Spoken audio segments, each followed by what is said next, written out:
Bonjour à toutes et à tous, c'est votre serviteur Emmanuel Motté, apôtre et écrivain. Je vais aujourd'hui vous annoncer les secrets de la prière victorieuse. Ce sont des secrets qui ont été réservés à l'Église, à l'épouse du Christ, mais le Christ lui-même est sorti du temple. Il a dit, allez dans le monde, annoncer la bonne nouvelle à toutes les nations. Quiconque croira et qui sera baptisé sera sauvé. Celui qui ne croira pas, eh bien, il sera maudit, il sera rejeté.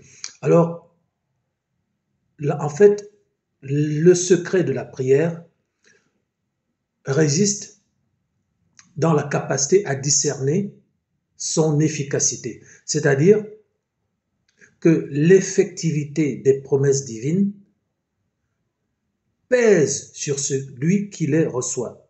Je répète, l'effectivité des promesses divines repose sur celui qui les reçoit, sur celui qui les accueille. Je m'explique. Quand je parle d'effectivité, je parle d'efficacité, je parle de résultat.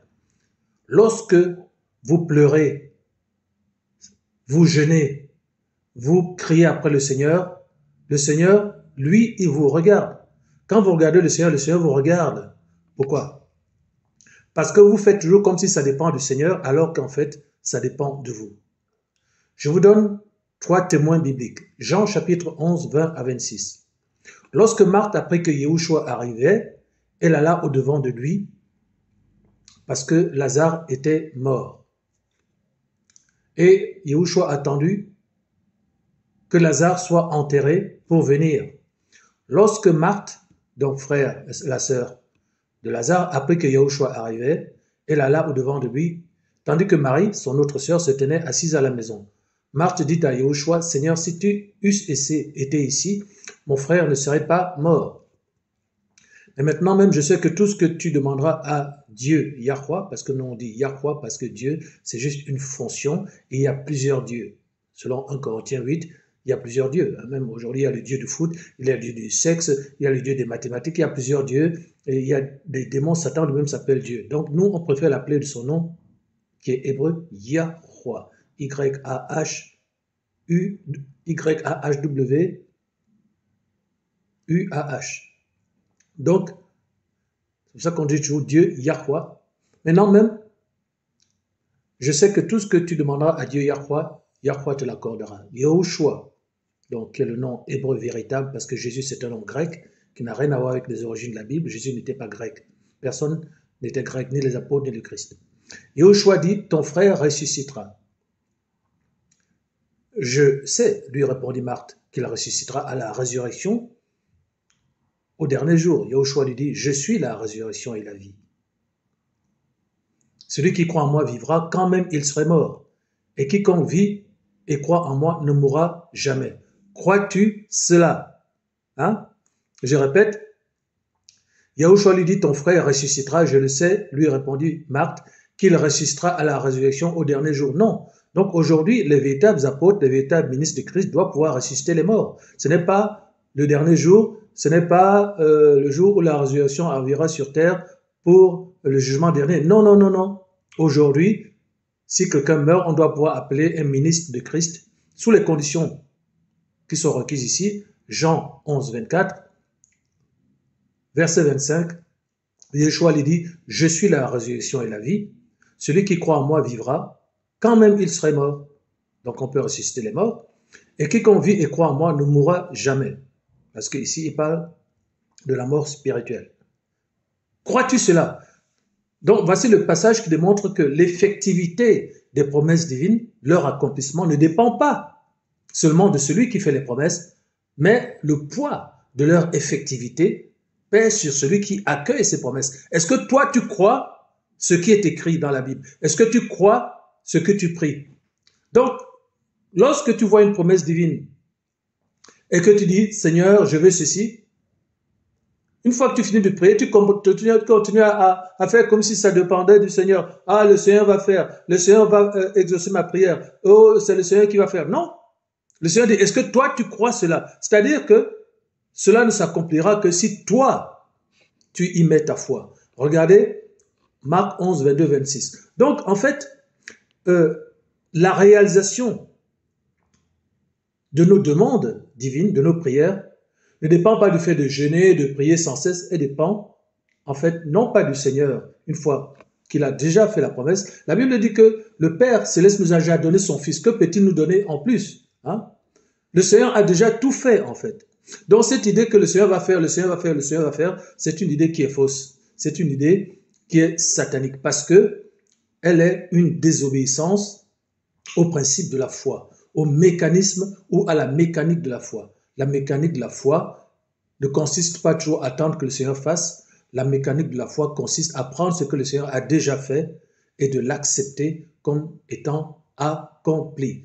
Marc 11, 22, 27, 26, Yahushua a pris la parole et leur dit, ayez foi en Dieu, Yahweh, je vous le dis en vérité, si quelqu'un dit à cette montagne, ôte-toi de là et jette-toi dans la mer, et ne doute point en son cœur, mais croit que ce qu'il dit, donc vous voyez, c'est votre parole qui va faire que la chose s'accomplit, mais croit que ce qu'il dit arrive, il le verra s'accomplir. Je répète, Marc 11, 22 à 26, ayez foi en Yahweh, je vous le dis en vérité, donc c'est sérieux.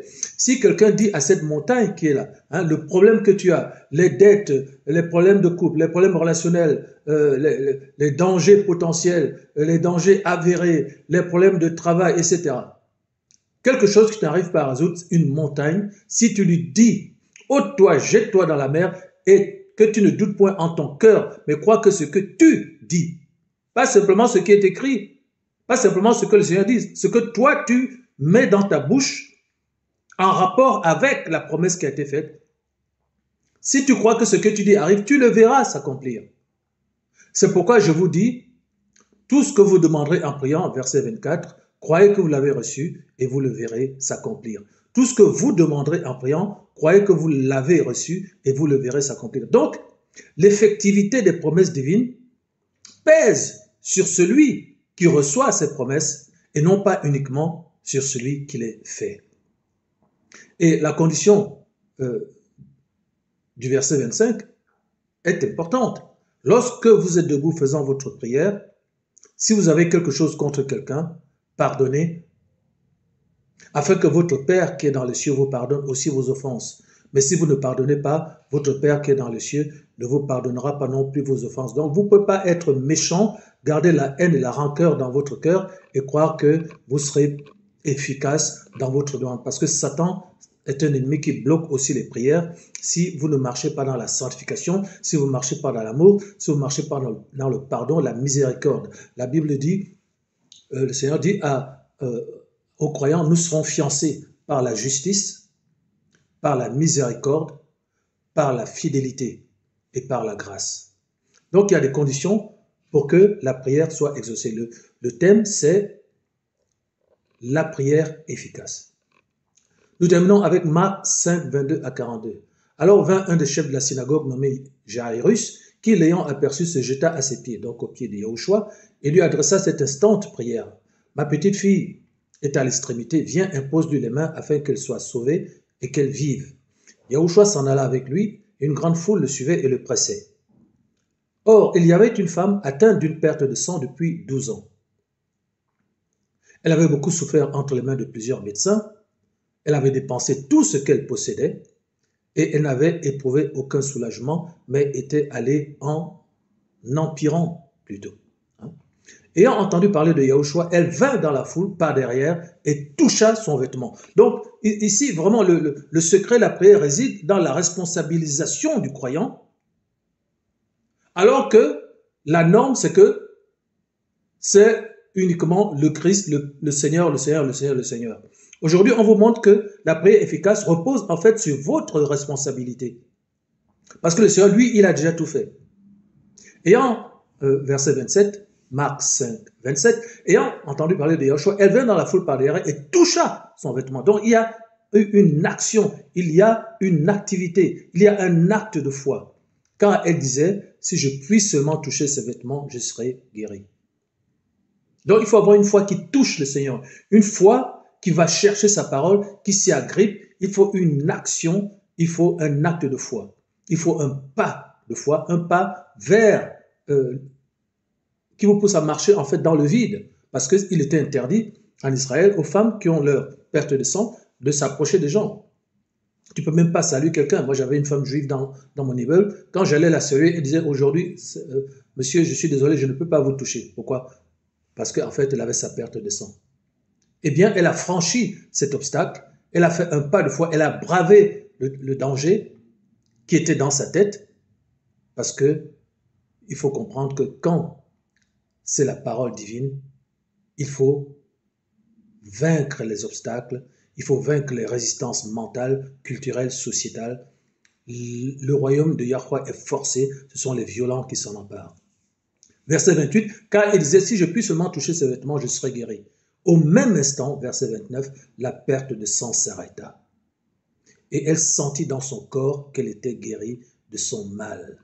Donc, à partir du moment où vous accueillez la promesse divine, où ce poids de la réalisation dépend sur vous, et non pas uniquement sur le Seigneur, c'est là que vous recevez. Parce qu'en fait, ça dépend de vous.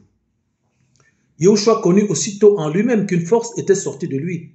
Donc, c'est nous qui, par la puissance, par notre détermination, allons arracher les promesses. Ce n'est pas uniquement le Seigneur va faire, le Seigneur va faire, le Seigneur va faire. Le secret de la prière efficace. Yahushua connut aussitôt en lui-même qu'une force était sortie de lui, et se retournant au milieu de la foule, il dit, qui a touché mes vêtements? C'est-à-dire mes œuvres. Ses disciples lui dirent, tu vois la foule qui te presse et tu dis qui m'a touché? Et il regardait autour de lui pour voir celle qui avait fait cela. La femme effrayée et tremblante, sachant ce qui s'était passé en elle, c'est-à-dire que la perte, le flux s'était arrêté, vint se jeter à ses pieds et lui dit toute la vérité. Et Yahushua lui dit, ma fille, ta foi t'a sauvée, va en paix. Et sois guéri de ton mal. C'est toi qui as arraché cette promesse. Comme il parlait encore, suivant de chez le chef de la synagogue, des gens qui dirent, ta fille est morte. Pourquoi importuner davantage le maître? Mais Yahushua s'en tenait compte de ces paroles, donc des paroles d'incrédulité, des paroles de résistance à la foi. La société va te dire, ah, c'est pas possible, tu crois des chimères, vous êtes fous, vous les croyants, etc. Sans tenir compte de ces paroles, c'est-à-dire sans tenir compte des circonstances, sans tenir compte de la dimension matérielle, sans tenir compte de ce qui se livre au regard, eh bien, Yahushua dit au chef de la synagogue, ne crains pas, crois seulement. Donc, quand tu crois, il ne faut pas y ajouter autre chose. Quand tu crois, il ne faut pas ajouter la peur des circonstances. Quand tu crois, il ne faut pas ajouter le doute. Quand tu crois, il ne faut pas ajouter ce que les gens disent. Quand tu crois, il ne faut pas ajouter l'annonce de ta banque que, voilà, on va te refuser ton crédit. Il ne faut pas croire l'annonce que, non, finalement, tu n'auras pas ce travail. Il ne faut pas croire les circonstances. De toute manière, le Seigneur est contre les crédits, parce que lui, il est le pourvoyeur. Donc, quand tu crois, il ne faut pas y ajouter le doute, la peur, les inquiétudes, les choses qui se présentent à ton regard ou à tes oreilles. Il ne faut pas ajouter les 5 sens. Voilà. Ne crains pas, crois seulement. Il ne permet à personne de l'accompagner, si ce n'est à Pierre, à Jacques et à Jean, frère de Jacques.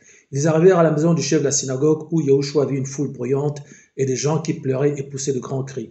Il entra et leur dit, pourquoi faites-vous du bruit? Ça, c'est du bruit, ça. Hein? Les paroles d'incrédulité, ça, c'est du bruit, ça. Et pourquoi pleurez-vous? L'enfant n'est pas mort, c'est-à-dire la sentimentalité, la sensiblerie. Il y a une différence entre la spiritualité et la sentimentalité.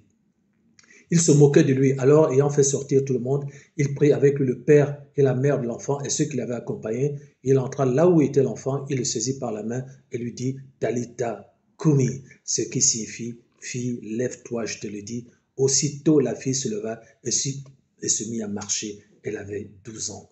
Donc, le secret de la prière victorieuse consiste en ce que son efficacité pèse non pas seulement sur le Seigneur, mais essentiellement sur vous. C'est vous qui devez accueillir, c'est vous qui devez agir et c'est vous qui devez accepter lorsque vous avez demandé que vous avez reçu. Tout ce que vous demanderez en priant, croyez que vous l'avez déjà reçu et c'est alors que vous le verrez s'accomplir. Si quelqu'un dit à cette montagne, ôte-toi de là, jette-toi dans la mer, ne doute point en son cœur, mais crois que ce qu'il dit arrive, il le verra s'accomplir. Soyez bénis.